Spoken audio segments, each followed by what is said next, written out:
가스라이팅인지 멘토링인지 구분하는 가장 큰 척도는요. 가스라이팅은 나의 행동 범위를 좁힙니다. 근데 멘토링은 나의 행동 범위를 넓힙니다. 이게 가장 큰 핵심이고 그 전에 제가 좀 알려드리는 지름길이 있어요. 알맹이만 보셔야 돼요. 왜냐면 내가 나한테 예민한 거거든요. 그러니까 우리가 예민하다는 단어를 되게 센시티브라고 잘못 표현하는데 분간할 수 있는 센스가 더 많으신 거죠. 좀 하지 말아달라는 요청을 지금이라도 하고 싶네요.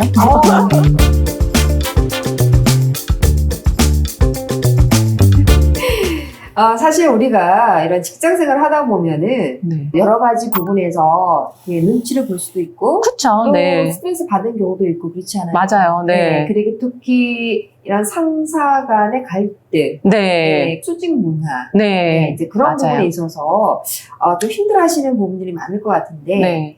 직장 내에서 가스라이팅과 멘토링 네. 사실 이걸 어떻게 구분할 수 있는지 말씀해 주시겠어요? 네, 너무 좋은 질문이세요. 사실 우리가 회사에서 일을 할 때 일단 마인드의 변화는 조금 필요하거든요. 네. 지금 미국도 완전히 문화가 바뀌어서 이전에는 저희가 많이 쓰던 표현이 아마 대표님도 아실 텐데 우리의 상사를 위해서 일한다는 표현을 많이 썼어요. I work for someone 이런 식으로 예전에 많이 표현을 했었잖아요. 근데 지금은 문화가 완전히 바뀌어서 I work with 누구라고 상사와 같이 그냥 일을 하는 정도의 그런 관계를 이제 유지할 수 있는 거죠. 일단 그런 마인드로 바뀌고 나서 상사가 나에게 하는 말을 좀 살펴봐야 되는데요. 가스라이팅인지 멘토링인지 구분하는 가장 큰 척도는요. 가스라이팅은 나의 행동 범위를 좁힙니다. 근데 멘토링은 나의 행동 범위를 넓힙니다. 네. 제가 이전에도 일을 할 때 보면 어떤 상사는 너무 좋은 말이에요. 너무 좋은 말인데 그 상사의 얘기를 듣고 나면 주저주저하게 돼요. 내가 의사결정하는 것에 있어서 다웃이 생기고 계속 의심하게 되는 거예요. 이럴 때는 사실은 상사가 하는 말이 멘토링이었는지 한번 고민을 해봐야 되는 거죠.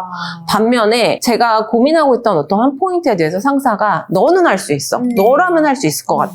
한번 해보지 그래? 아니면 이런 부분을 고민해보지 그래? 하면서 저에게 또 다른 시야를 넓혀줘서 제가 의사결정을 할 때 훨씬 더 편하고 어떤 행동 범위가 넓어지는 걸 경험을 하게 되면 이것이야말로 멘토링입니다. 이게 가장 큰 핵심이고 이것까지 이제 한 번 경험하시면 많이 연습을 하고 터득하실 수 있는데 그 전에 제가 좀 알려드리는 지름길이 있어요. 일단 너무 많은 관계나 화자나 상황이나 이런 것들은 현혹되지 마시라는 말씀을 드리거든요. 그래서 보통 우리가 얘기를 할 때 나니까 너한테 해주는 얘기인데 우리 사이니까 너한테 해주는 얘기인데 너가 너무 나에게 특별해서 너한테만 해줄게 이런 얘기 다 빼놓고요. 알맹이만 보셔야 돼요. 그럴 때 이 말이 나의 행동 범위를 넓히는지 좁히는지를 보셔야 되는 거죠. 그 사람이 그거를 아무리 좋은 농담으로 표현한다고 해도 알맹이를 보실 수 있는 노하우를 기르셔야 돼요. 그게 지름길이고요. 또 하나의 지름길은 시간이 지나면서 되게 찝찝해지는 조언들이 있어요. 이불킥하게 되는 조언 들어보셨죠? 저 알 것 같아요.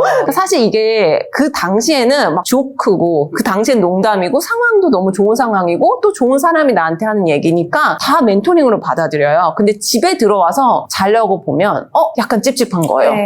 그때 사실 이불킥을 하거든요. 근데 사실 그게 가스라이팅 확률이 조금 있는 게 내가 살아온 나의 빅데이터가 있잖아요. 내가 살아온 나의 빅데이터가 나한테 외치고 있는 거예요. 이건 가스라이팅일 수도 있으니까 조심해라고 외치는 거죠. 그러니까 나는 나한테 거짓말을 하지 않으니 이렇게 내가 나한테 보내는 시그널들을 조금 더 살펴볼 필요는 있죠. 그럼 저 같은 경우에는 그 시그널을 이렇게 너무 이렇게 좀 자주 받는 것 같아요.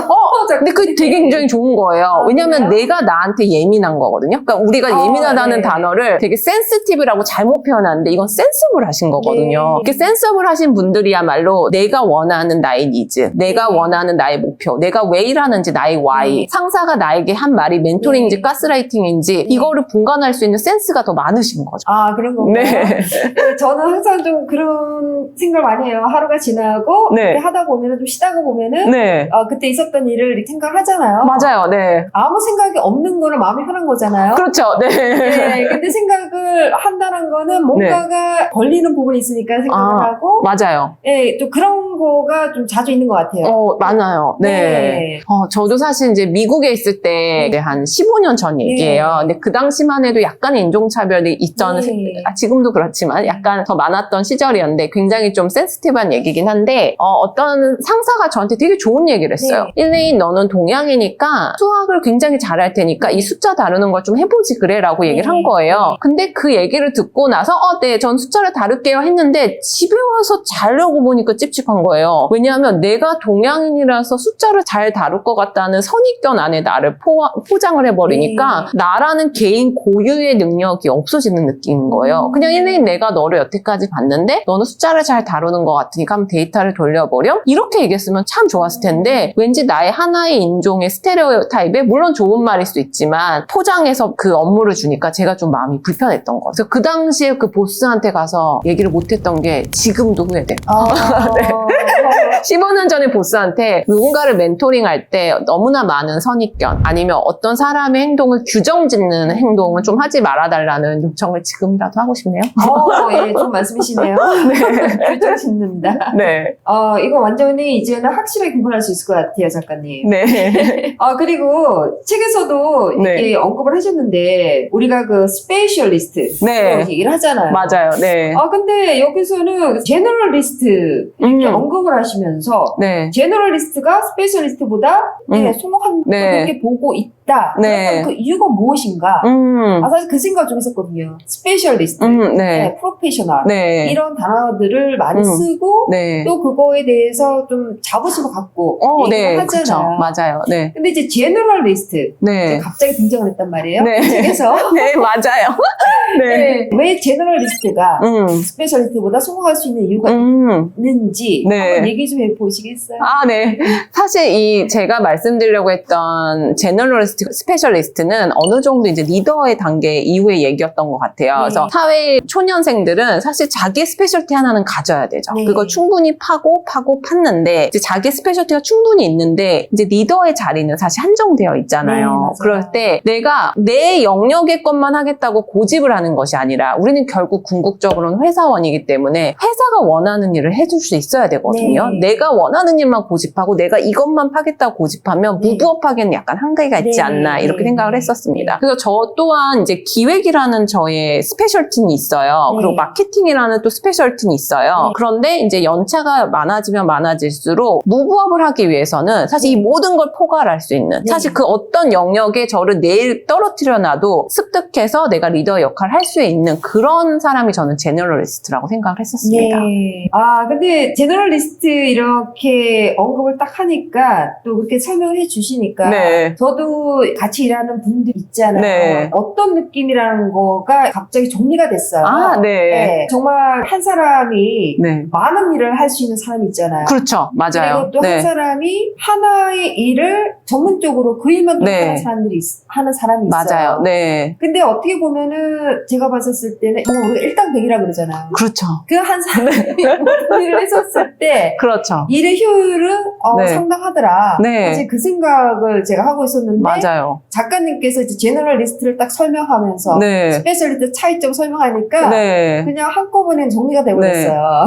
사실 아카데미아나 아니면 학술계에서는 스페셜리스트가 더 성공할 수도 있어요. 근데 이 상황이었던 회사 내에서는 사실 많은 일을 할 수 있는 일당백을 할 수 있는 그리고 이 큰 그림을 이해할 수 있는 기획서부터 고객 영업까지 그 모든 과정을 다 이해할 수 있는 사람이 제너럴리스트고 회사는 그런 사람을 더 필요로 한다는 거죠.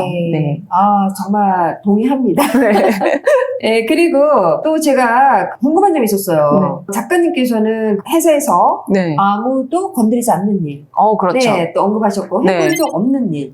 성공할 확률이 낮은 일에 도전하라고 하셨는데 도대체 이유가 뭔가요? 사실 아무도 건드리지 않는 일을 좀 살펴보면 그 일의 특성이 있어요. 어렵거나 아니면 하찮거나 아니면 이 일의 성공 확률이 굉장히 낮은 거죠. 이런 일들을 했을 때 사실 사람들은 두려워요. 그러다 보니까 회사에서 이런 일을 하는 사람이 적어지죠. 우리가 성장을 하기 위해서는 남들이 해본 적이 없는 일을 하면서 그 일을 개척을 해야 되는데 자꾸 남들이 해본 쉬운 일, 성공이 보장된 일만 해서는 이 불편함을 감수하는 성장통을 겪을 수 없다는 거죠. 작가님 같은 경우에는 하기 싫은 일을 먼저 하시나요? 근데 이게 사실은 저도 책에 쓰긴 했지만 매일매일 프랙티스하기 어렵거든요. 그럼에도 불구하고 저의 목적을 확실히 하면 조금 더 잘 되는 것 같아요. 그래서 내가 무엇을 하고 싶지? 내가 일하는 진짜 이유가 뭐지? 여기에 집중을 하면요. 네. 이 어려운 일도 하고 싶어져요. 오히려 이 어려운 일을 누군가 해야 된다면 내가, 일단 해야 된다면 내가 먼저 해보자. 네. 이런 마음이 생기는 것 같아요. 그래서 저도 이전에 회사 다닐 때 가장 힘든 시즌이 저희는 이제 시즈널한 제품들을 기획하는 시즌이었어요. 왜냐하면 한 달에 한 번씩 신제품을 내면 되는데 5월 감사의 달이나 네. 9월 추석에는 한 번에 30개 제품을 내야 되는 거예요. 네. 선물 세트 시즌으로 쫙 내야 되는 네. 거예요. 이럴 때 이 일을 누가 할래? 라고 이렇게 얘기를 하잖아요. 그때 다들 약간의 한 5초에서 10초 정도의 정막이 있어요. 네. 근데 그 정막을 깨는 사람이 사실 이기는 사람이거든요. 네. 그 사람이 성장하는 사람이에요. 네. 남들은 할 수 없는 일을 내가 해보겠다고 네. 하는 거, 비록 내가 실패할지언정 네. 회사는 그걸 고마워한다는 거죠. 맞습니다. 네. 그랬을 때 작가님 같은 경우에는 여러 가지 전문적인 일을 많이 하시고 또 이런 그룹들에게 멘토링을 하시잖아요. 네. 근데 어떤 새로운 일에 도전할 때 네. 어떤 이거 잘못되면 어떡하지? 그렇죠. 또 네. 이런 두려움이 있을 거 아니에요. 네. 네, 그런 두려움이 많으셨나요? 아니면은 그냥 많죠. 하고 네. 보자 이런 식으로 시작을 하셨나요? 근데 저는 기본적인 성향은 두려움이 많은 애예요. 불안증도 많고 네. 굉장히 두려움이 많은데 남들보다 잘해야 되겠다는 생각 때문에 불안했던 것 같아요. 남들이 내가 이걸 실패하면 어떻게 보지? 네. 남들이 나를 어떻게 평가하지? 그래서 사실은 그 일이 두렵고 어떻게 나중에 평가가 될지에 대해서 두려워서 일을 못 뛰어들었는데 저도 한 이제 10년 차, 12년 차 뭐 이렇게 되면서 승진해서 한번 떨어졌던 일이 있어요. 남들이 다 성공할 거라는 일만 골라서 한 거예요. 성공이 네. 보장된 일. 네. 근데 결국 거기서 승진해서 떨어지고 나니까 드는 생각은 남들이 쉽다는 일, 남들이 다 성공이 보장된다는 일을 했는데 내 성공은 보장되지 않았잖아요. 그러니까 결국 내가 성장하지 않았기 때문에 나는 승진해서 떨어졌다고 생각을 해서 그때 뭔가 얻어맞은 것처럼 어딘가에 이렇게 딱 띵 하고 맞은 것처럼 그때 그 순간부터 뭔가 남들이 더 이상 나에게 이 일은 이제 성공할 거니까 너가 한번 해봐 이런 일은 더 이상 하지 않게 된 거죠. 남들이 저 일은 절대 못할 거야 라고 했을 때 내가 한번 해볼게. 그리고 그게 되든 안 되든 저는 저한테 당당하잖아요. 그렇죠. 그러니까 그렇게 나한테 당당해지기 시작한 순간부터 저는 성장을 했던 것 같아요. 그래서 한 10에서 12년 정도의 커리어는 사실은 좀 밋밋했어요. 네. 왜냐하면 남들이 다 하는 일 그냥 따라가는 정도였기 때문에 네. 남들과 비슷한 속도로 성장을 했죠. 네. 근데 어느 순간 내가 나한테 당당해지는 성장을 하자라고 마음을 먹은 그 순간부터 갑자기 가파르게 성장을 했죠. 그래서 가끔 저희 동기들이 저한테 물어봐요. 너 나랑 10년 차 때까지 비슷했잖아. 근데 네. 어떻게 갑자기 이렇게 성장한 거야? 네. 그거는요. 승진에 떨어져 봐야 돼요. 뭔가 좌절을 네, 해야 돼요. 네, 좌절을 해서 남들이 다 될 거라고 생각했던 승진에 떨어지고 나서야 현실을 보고 내가 나한테 솔직해질 수 있었던 네, 거죠. 맞습니다. 또 이러한 그 실패를 통해서 우리가 어떻게 보면은 그 분석을 할 수 있잖아요. 네. 나 자신에 대해서. 그렇죠. 네. 맞아요. 그래서 답이 나온 것 같아요. 맞아요. 실패하지 않으면요. 밤에 그냥 기쁘기만 해요. 네. 근데 실패하면요. 계속 생각나요. 맞아요. 그리고 밤에 내가 그때 이렇게 했으면 어땠을까? 저렇게 했으면 어땠을까? 하면서 나를 회고하게 되죠. 맞아요. 그래서 저는 사실 너무 초기에 성공하신 분들이 오히려 더 위험하다고 생각해요. 나를 회고할 수 있는 시간, 나를 반추할 수 있는 시간이 충분하지 않다는 네. 점에서 그래서 그렇게 성공하시는 분들도 나를 반추할 수 있는 시간을 꼭 가지셔야 합니다. 맞습니다. 네. 선생님입니다. 네. 이 커리어 그래프가 밋밋하거나 아니면 심지어 떨어질 때도 있어요. 이때가 사실은 뭔가 잘못되고 있다는 시그널인 네, 거죠. 네. 커리어는 하나의 스냅샷이 아닙니다. 네. 커리어는 하나의 동영상이에요. 꼬리에 무는 생각이요. 네. 그게 사람들은 피하고 싶거든요. 내가 진짜 그런가? 나를 또 물어보는 거죠. 이 생각이 맞나? 나를 또 물어보는 거죠. 내가 여태까지 열심히 노력한 것에 대해서는 네. 충분히 어필을 하셔야 되거든요. 대표님께서 너무 잘하고 계신 것 같아요. 감사합니다. 네. 파이팅! 네, 화이팅! 미국 주류 사회에서 공인하는 미국 부동산 전문가 김효지 대표의 첫 저서 미국 부동산이 답이다.